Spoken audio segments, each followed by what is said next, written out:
If you're wondering which laptops for video editing are worth your money, stick around. After we run through each product, I'll give you my personal take. Would I buy it or would I skip it? No fluff, just my honest opinion. Let's get into it.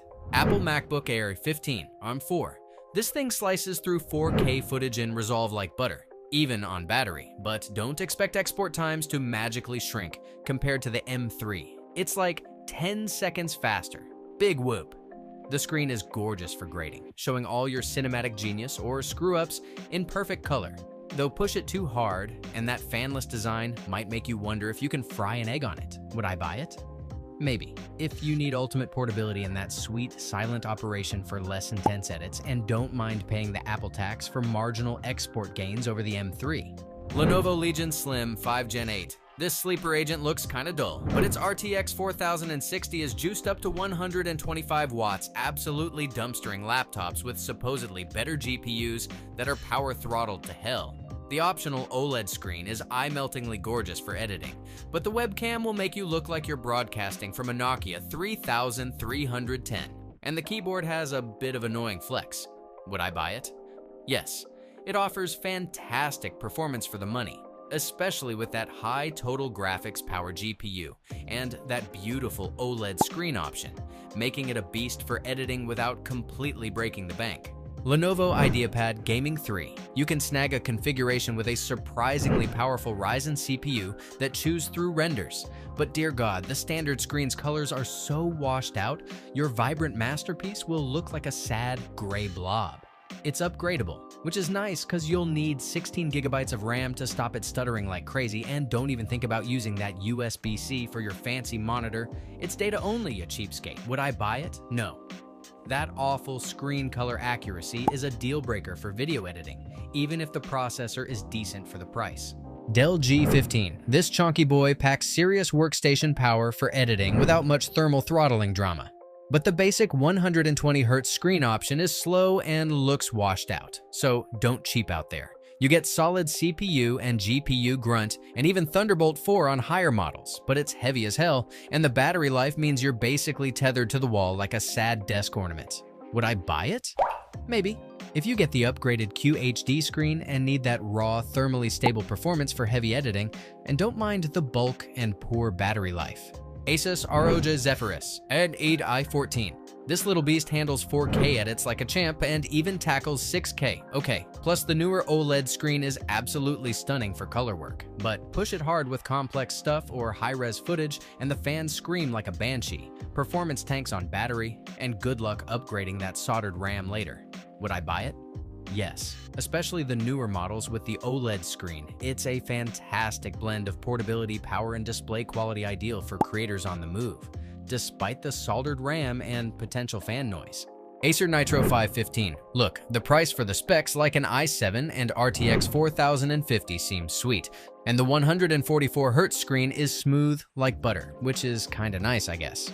But holy hell, the screen is dim, and the colors are washed out like my laundry after forgetting the detergent, making it pretty useless for video editing where colors actually matter. Would I buy it? No. That sad screen and kinda meh performance for creative work, just kill it for video editing. MSI Cyborg 15. This one can handle multitasking pretty well, and it crunched through a 4K video transcode faster than the Nitro V15, which ain't half bad for the price. Plus, it has a special Go Faster button in its software that actually gives you a few extra frames per second. But the screen is dimmer than my future prospects, and its color reproduction is kinda garbage, around 50% DCI-P3. So good luck getting your colors right. Also, beware. MSI sometimes cripples the graphics card power on these things, making some versions way slower than they should be, like putting a limiter on a race car. Would I buy it? Maybe. It's okay for basic edits and quicker than the Nitro V15 on that one test, but the dim screen and the GPU power lottery make me hesitate. Lenovo LOQ15. It comes with a decent chunk of memory and storage, 16 gigabytes RAM, 512 gigabytes SSD, so juggling apps and big video files shouldn't make it choke. The screen's got that 144Hz refresh rate for smooth playback, and folks say it's pretty crisp and vibrant for content creation, which is exactly what we want. While the RTX 4050 version is solid, it's not always the top dog in performance compared to some rivals. Kinda like being the second fastest kid in gym class. and there were some weird performance dips in certain tests possibly linked to the processor. But hey, nothing's perfect. Would I buy it? Yes. It hits a sweet spot with good specs for editing, a nice display, and strong graphics options like the RTX 4060 without completely emptying your wallet. Acer Nitro 16. This laptop can be spec'd out with some serious firepower like high-end AMD processors, RTX 4070 graphics, and a whopping 32 GB of RAM, making video editing smooth sailing, rendering faster than you can say export. Plus, it boasts a big, bright 16-inch screen with a taller 16:10 aspect ratio, giving you more space to see your timeline. It is a bit of a chonker though, hefty and bulky, and the speakers sound like they're whispering secrets from inside a tin can. And yeah, surprise, surprise, another grainy 720p webcam joins the party. Would I buy it? Yes. If you need raw power for editing and appreciate a large, bright screen, this is a strong contender. Just be ready for its weight and subpar sound. Acer Predator Helios 300. This machine is a beast for performance, chewing through complex video edits and rendering tasks like nobody's business, especially in Premiere Pro where it posts great export times thanks to strong Intel CPUs and powerful NVIDIA graphics options. You get plenty of ports for all your gear, including Thunderbolt, which is always nice to see. But damn, this thing gets hot and loud enough to double as a space heater and a white noise machine simultaneously. Seriously, the fans can hit 55 decibels. Also, some screen versions, even the fancy 4K ones, can be disappointingly dim with annoying backlight bleed, which sucks for color accuracy. Would I buy it? Maybe. The raw editing power is tempting, especially for Premiere Pro users, but the noise, heat, and potential display lottery make it a gamble.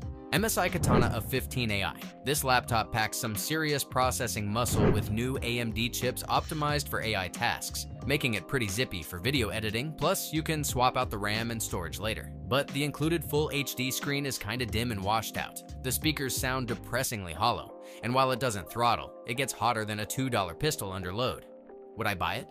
Maybe. If I desperately needed the AI processor boost and always planned on using an external monitor and headphones, otherwise the downsides are a bit much.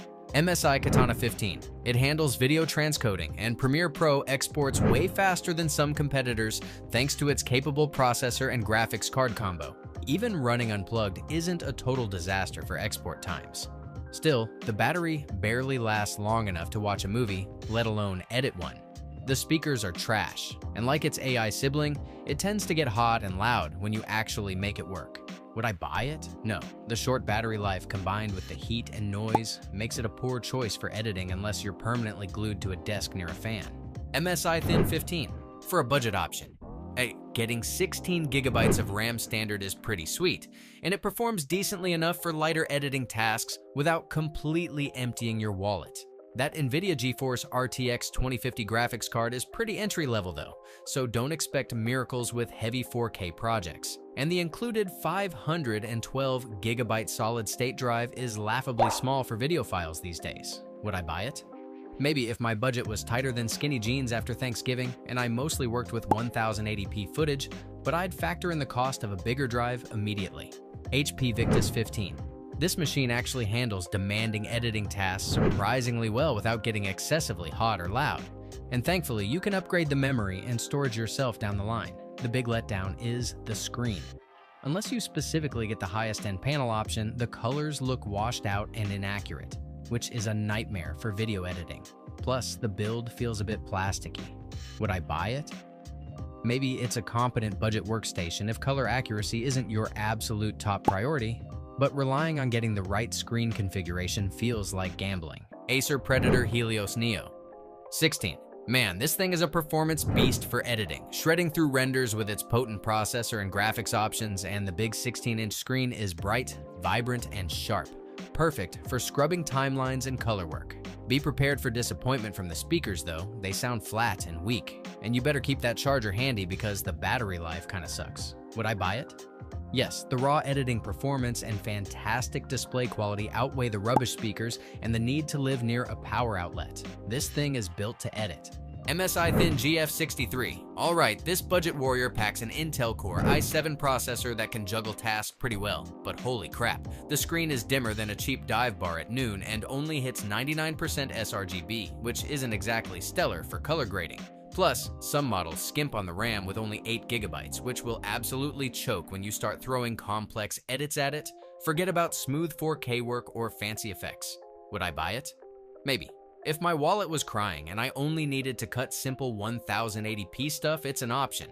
But that dim, less accurate screen is a real pain for serious video work. ASUS Vivobook S14 OLED. Okay, that 3K OLED screen is seriously gorgeous, hitting 100% DCI-P3 colors and getting bright enough to use outside. Your footage will look amazing on this thing. It's also slim, light, and packs a punchy Intel Core Ultra chip with decent RAM options up to 32 GB, making it great for editing on the go.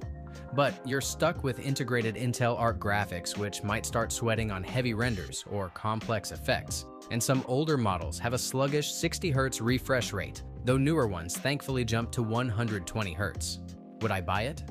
Yes. For mobile editing, where color accuracy is paramount, and you're not doing insane visual effects daily, this slim machine with its killer OLED display is a fantastic choice. ASUS TUF A16. This chonky boy brings the thunder with powerful AMD Ryzen processors and dedicated Radeon graphics, like the RX 7600S or 7700S, that chew through demanding edits and renders without breaking a sweat. Plus, the QHD plus 240 Hz display option is sharp, bright, and color accurate for pro work. You can also upgrade the RAM and storage yourself later, which is sweet. However, this beast gets hotter than hellfire under load, and the fans scream like banshees. And that built-in 720p webcam makes you look like a pixelated mess from 2005. Seriously, it's garbage. Would I buy it? Yes. If you need raw, unadulterated power for heavy video editing and maybe some gaming, and can tolerate the noise and heat and buy an external webcam, this TUF machine is a fantastic value workhorse. Thanks for watching. I hope this video helped you pick the laptops for video editing for you. If you have any questions, drop a comment below. Links to all of these products mentioned in this video will be in the description.